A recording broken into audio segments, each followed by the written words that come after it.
क्या आप जानते हैं पुराणों के अनुसार किस प्रसंग के बाद हमारे सनातन धर्म में परिक्रमा करने की रीति का आरंभ हुआ? क्या आप जानते हैं भगवान श्री गणेश को प्रथम पूज्य होने का वरदान किसने और कब दिया?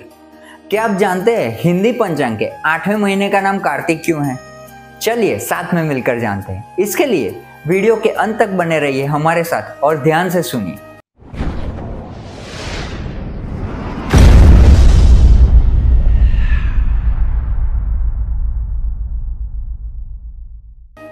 नमस्कार मेरे सभी सनातन के साथियों को, मेरा नाम सृजल है और मैं आप सभी का स्वागत करता हूं आपके अपने YouTube चैनल त्रियक्ष में। साथ ही साथ मैं ये आशा करता हूं कि 12 ज्योतिर्लिंगों के सीरीज में सोमनाथ ज्योतिर्लिंग की उत्पत्ति के बारे में हमारी पहली वीडियो आपको बहुत ही पसंद आई होगी और आपने उसका आनंद लिया होगा। इसके लिए हम आपके अति आभारी हैं। तो पिछली वीडियो में आपसे हमने कहा था कि मल्लिकार्जुन ज्योतिर्लिंग के बारे में हम विस्तृत में वीडियो लाएंगे। आज हम जानेंगे मल्लिकार्जुन ज्योतिर्लिंग की उत्पत्ति के बारे में। तो चलिए शुरू करते हैं। तो कथा का यह संवाद मुनियों और सूत जी के बीच में है, जिसका वर्णन शिव महापुराण के श्री कोटिरुद्र संहिता में किया गया। सूत जी मुनियों से कहते हैं, एक दिन महादेव पार्वती के पुत्र स्वामी कार्तिकेय और गणेश दोनों भाई विवाह के लिए आपस में कलह करने लगे। कार्तिकेय का कहना था कि वे बड़े इसलिए उनका विवाह पहले होना चाहिए, किंतु श्री गणेश अपना विवाह पहले करना चाहते हैं। इस झगड़े पर फैसला देने के लिए दोनों अपने माता पिता पार्वती और शंकर के पास पहुंचे। शिव जी और पार्वती जी ने विचार किया कि अब बच्चों का विवाह करना चाहिए। तो उन्होंने कार्तिकेय स्वामी और गणेश जी से कहा कि जो इस पूरे संसार का चक्कर लगाकर पहले लौट आएगा उसका विवाह पहले कराएंगे। कार्तिकेय स्वामी तो अपने वाहन मयूर यानी कि मोर पर बैठकर उड़ गए। इधर स्थूलकाय श्री गणेश जी और उनका वाहन भी चूहा। भला इतनी शीघ्रता से वे परिक्रमा कैसे कर सकते थे? गणेश जी के सामने भारी समस्या उपस्थित थी। श्री गणेश जी शरीर से जरूर स्थूल हैं, किंतु वे बुद्धि के सागर हैं। उन्होंने कुछ सोच विचार किया और अपनी माता पार्वती तथा पिता देवाधिदेव महेश्वर से एक आसन पर बैठने का आग्रह किए। उन दोनों के आसन पर बैठ जाने के बाद श्री गणेश जी ने उनकी 7 परिक्रमा की, फिर विधिवत पूजन किया। पित्रोश्च पूजनम कृत्वा प्रकांति च करोति यः तस्य वै पृथ्वी जन्यम फलम भवति निश्चितम। उन्होंने माता पार्वती और पिता शिव की 7 बार परिक्रमा की। इस तरह वे पृथ्वी की परिक्रमा से प्राप्त होने वाले फल के अधिकारी बन गए और कहा कि मेरे लिए तो आप दोनों ही पूरा संसार है। श्री गणेश जी की यह बात सुनकर और उनकी चतुर बुद्धि को देखकर शिव जी और माता पार्वती दोनों बहुत ही प्रसन्न हुए और उन्होंने श्री गणेश का विवाह भी करा दिया। उस समय श्री गणेश जी का विवाह विश्वरूप प्रजापति की पुत्रियों सिद्धि और बुद्धि के साथ हो चुका था। इतना ही नहीं, श्री गणेश जी को उनकी सिद्धि नामक पत्नी से क्षेम तथा बुद्धि नामक पत्नी से लाभ, ये 2 पुत्र रत्न भी मिल गए। जब कुमार कार्तिकेय पृथ्वी की परिक्रमा करके वापिस आ रहे थे, तभी रास्ते में ब्रह्मणशील और जगत का कल्याण करने वाले देवर्षि नारद ने स्वामी कार्तिकेय से यह सारा वृतांत कहा, अर्थात उन्हें बताया, सुनाया और उन्हें बहका दिया और कहा कि तुम्हारे माता पिता ने तुम्हारे साथ पक्षपात किया है। तुम्हें परिक्रमा के लिए भेजकर पीछे से तुम्हारे छोटे भाई गणेश का विवाह करा दिया है। श्री गणेश का विवाह और उन्हें पुत्र क्षेम और लाभ का समाचार सुनकर स्वामी कार्तिकेय जल उठे। उन्हें बड़ा ही क्रोध आया। इस प्रकरण से नाराज कार्तिक स्वामी ने कैलाश पर्वत पर जाकर अपने माता पिता से इस पक्षपात के बारे में कहा और रुष्ट होकर परंतु शिष्टाचार का पालन करते हुए अपने माता पिता के चरण छुए और वहां से क्रौंच पर्वत पर चले गए। इस प्रकार अपने पुत्र के चले जाने पर भगवान शिव पार्वती बहुत ही दुखी हुए और उन्होंने अपने पुत्र कार्तिकेय को समझा बुझाकर बुलाने हेतु देवर्षि नारद को क्रौंच पर्वत पर भेजा। देवर्षि नारद ने बहुत प्रकार से स्वामी को मनाने का प्रयास किया, किंतु वे वापस नहीं आए। इसके बाद कोमल हृदय माता पार्वती पुत्र स्नेह में व्याकुल हो उठी। तो माता पार्वती भगवान शिव जी को लेकर अपने पुत्र से मिलने के लिए क्रौंच पर्वत पर पहुंचे। इधर स्वामी कार्तिकेय को क्रौंच पर्वत पर अपने माता पिता के आगमन की सूचना मिल गई। तो क्रोधवश कार्तिकेय जी वहां से 3 योजन अर्थात 36 किलोमीटर दूर चले गए। जब देवाधिदेव महादेव जी अपने प्राण वल्लभा देवी पार्वती के साथ वहां पधारे तो कार्तिकेय को न देखकर बहुत ही दुखी हुए। तब वे दोनों ज्योतिर्मय रूप धारण करके क्रौंच पर्वत पर सदा के लिए प्रतिष्ठित हो गए। उसी दिन से वह पवित्र लिंग मल्लिकार्जुन नाम से जग प्रसिद्ध हुआ। मल्लिकार्जुन में मल्लिका देवी माता पार्वती का नाम है तथा अर्जुन शब्द भगवान शिव का समानार्थी है। उसी दिन से मल्लिकार्जुन ज्योतिर्लिंग में शिव पार्वती का निवास माना जाता है। पुत्र के स्नेह के कारण शिव पार्वती हर पर्व पर कार्तिकों को देखने वहां जाते हैं। हर अमावस्या को भगवान शिव व पूर्णमासी पर देवी पार्वती अपने प्रिय पुत्र कार्तिकेय के लिए मल्लिकार्जुन ज्योतिर्लिंग में पदार्पण करते हैं।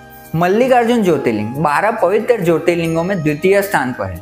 यह आंध्र प्रदेश में कृष्णा नदी के तट पर श्रीशैल नाम के पर्वत पर स्थित है। इस मंदिर को दक्षिण का कैलाश पर्वत भी कहा गया है। महाभारत में दिए गए वर्णन के अनुसार श्रीशैल पर्वत पर जो व्यक्ति भगवान शिव की पूजा अर्चना करता है वह अश्वमेघ यज्ञ के समान फल पाता है और भगवान शिव की कृपा से उसके सारे दुख नष्ट हो जाते हैं। उस व्यक्ति की सभी मनोकामनाएं शीघ्र ही पूर्ण होती हैं। ग्रंथों के अनुसार हिंदुओं के लिए श्रीशैल पर्वत का अधिक महत्व है और इसे बहुत ही पवित्र माना जाता है। मल्लिकार्जुन ज्योतिर्लिंग के दर्शन करने से सभी पापों से मुक्ति मिल जाती है और अभीष्ट फल की प्राप्ति होती है। मल्लिकार्जुन ज्योतिर्लिंग देवी के 51 महाशक्तिपीठ में से भी एक है। इस शक्तिपीठ का नाम देवी ब्रह्मरंभा शक्तिपीठ है। यहाँ माता सती की ग्रीवा अर्थात गर्दन गिरी थी। इस प्रकार मैंने आपको मल्लिकार्जुन ज्योतिर्लिंग के आविर्भाव की कथा सुनाई जो सभी प्रकार के सुखों को देने वाली है। इस कहानी का संदेश यही है कि माता पिता अपनी नाराज संतान को मनाने के लिए पूरी कोशिश करते हैं। बच्चों को भी अपने माता पिता की भावना का ध्यान रखना चाहिए। बच्चे अगर अपनी जिम्मेदारी नहीं समझते हैं तो माता पिता को ही उन्हें थोड़ा प्रेम से समझाना चाहिए। तो दोस्तों, मल्लिकार्जुन मंदिर 2 हेक्टेयर की जगह में एक विशाल परिसर के रूप में स्थित है। यह 28 फीट ऊंची और 600 फीट लंबी दीवारों से घिरा हुआ है, जिसमें मुख्य मंदिर श्री मल्लिकार्जुन और माता ब्रह्मरंभा के मंदिर के गर्भगृह में लगभग 8 उंगल ऊंचा शिवलिंग स्थापित है। इन मंदिरों के साथ कई अन्य मंदिर जैसे कि वृद्ध मल्लिकार्जुन, सहस्त्रलिंगेश्वर, अर्धनारीश्वर, वीरमद, उमा महेश्वर और ब्रह्मा मंदिर आदि बने हुए हैं। इस मंदिर में खंबे, मंडप और झरने बनाए गए हैं। मंदिरों की दीवार पर कई अद्भुत मूर्तियां बनी हुई हैं जो लोगों को अपनी तरफ आकर्षित करती है। मैं आशा करता हूं कि आपको ये जानकारी अच्छी लगी होगी। अब बात करते हैं प्रथम पूज्य भगवान श्री गणेश के बारे में। तो श्री गणेश जी भगवान शंकर के गणों के मुख्य अधिपति है, इसलिए उनको हम गणपति भी कहते हैं। उन गणाधिप की प्रथम पूजा न हो तो कर्म के निर्विघ्न पूर्ण होने की आशा कम ही रहती है। पंचदेवोपासना में भगवान गणपति मुख्य है। प्रत्येक कार्य का प्रारंभ श्री गणेश अर्थात उनके स्मरण वंदन से ही होता है। सभी ग्रंथों में भगवान गणेश के प्रथम पूज्य होने के कारण अलग अलग है, लेकिन सभी ग्रंथों में सबसे पहले पूजे जाने वाले देवता गणेश ही कहे गए हैं। ग्रंथों से अलग अलग व्यवहारिक पक्ष में देखें तो भी गणेश ही पहले देवता है। गणेश बुद्धि के देवता है। हर काम के शुभारंभ से पहले हमें बेहतर योजना, दूरदर्शी फैसले और कुशल नेतृत्व की आवश्यकता होती है। अगर गणेश के पहले पूजन को सांकेतिक भी मान ले तो यह सही है कि हर काम की शुरुआत से पहले बुद्धि का उपयोग आवश्यक है और बुद्धि देने वाले भगवान गणेश ही। भगवान गणेश बुद्धि के अधिष्ठाता है। वे साक्षात ओमकार रूप है। उनका ध्यान, उनके पवित्र नाम का जप और उनकी आराधना वाक और स्मरण शक्ति को तीव्र करती है। यदि ये आदि ग्रंथ महाभारत के लेखक न बनते तो भगवान व्यास के इस पंचम वेद से हम सभी वंचित रह जाते। भगवान गणेश संगीत के स्वर दैवत से भी मुख्य रूप से जुड़े हुए हैं। साथियों, 2 देवता ऐसे हैं जो कभी नाराज नहीं होते, भगवान गणेश और हनुमान जी। ये 2 देवता ही कलयुग के ऐसे देवता हैं जो अपने भक्तों से कभी रूठते नहीं हैं। अतः इनकी आराधना करने वालों से गलतियां भी होती हैं तो वह क्षम्य होती हैं। साधना चाहे सात्विक हो, तामसिक, मारण, मोहन, उच्चारण, वशीकरण, स्तंभन या फिर मोक्ष की साधना हो, प्रथम पूजा श्री गणेश जी की ही होती है। अब भगवान श्री गणेश को प्रथम पूज्य होने के वरदान के बारे में जानते हैं। तो परिक्रमा करते समय गणेश जी ने चतुराई दिखाई और भोलेनाथ और माता पार्वती की 7 बार परिक्रमा अपने वाहन मूषक पर बैठ करके। इसके बाद शांत भाव से हाथ जोड़कर वे खड़े हो गए। शिवजी भगवान गणेश की ओर मुस्कुराते हुए बोले, गणेश पूरे ब्रह्मांड की परिक्रमा कर चुका है, इसलिए वो पहली पूजा का अधिकारी है। गणेश माता पिता की परिक्रमा करके यह प्रमाणित कर चुका है कि माता पिता ब्रह्मांड से भी बढ़कर है। गणेश ने इस बात का ज्ञान करवाया, इसीलिए गणेश प्रथम पूज्य है। तब से ही हमेशा किसी भी शुभ कार्य को करने से पहले भगवान गणेश की पूजा होती है। अब जानते हैं 8वें महीने का नाम कार्तिक क्यों है। तो साथियों, 8वें महीने का नाम कार्तिक स्वामी के नाम पर रखा गया है। मान्यता है कि जब कार्तिकेय स्वामी ने तारकासुर का वध किया उस समय हिंदी पंचांग का 8वां महीना चल रहा था। शिवजी कार्तिकेय स्वामी के पराक्रम से खुश होकर उस 8वें महीने का नाम कार्तिक रखते थे। अब जानते हैं थोड़ा नारद जी के बारे में। तो दोस्तों, ब्रह्मा जी ने 10 मानस पुत्रों को जन्म दिया, इनमें से एक नारद जी भी है। नारद जी भगवान विष्णु के परम भक्त हैं, इसीलिए तीनों लोकों में विचरण करते हुए वे विष्णु जी की महिमा का वखान करते हैं। तो आपने जब भी सीरियलों में या मूवीज में देखा होगा तो नारद जी हमेशा नारायण नारायण कहते रहते हैं।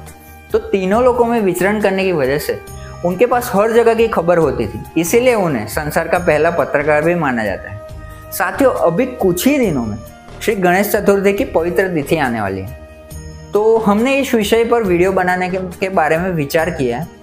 आपको भगवान श्री गणेश के जन्म, विद्या, युद्ध या और कोई भी विषय पर जानकारी चाहिए तो हम जरूर से बताएंगे। आपको हमारी ये वीडियो अच्छी लगी हो तो इसे लाइक करें, जो भी अच्छा लगा हो उसे कमेंट करें और अपने परिवार और मित्रगण में ज़्यादा से ज़्यादा शेयर करें। आपके इस चैनल को सब्सक्राइब जरूर करें। मिलते हैं अगली वीडियो में, जो कि होने वाली है भारत के मध्य प्रदेश राज्य की अवंतिका नगरी यानी कि उज्जैन नगर में स्थित कालों के काल उज्जैन के नरेश श्री महाकालेश्वर भगवान के बारे में। तब तक प्रकृति का ध्यान रखें। जय श्री राम, हर हर महादेव।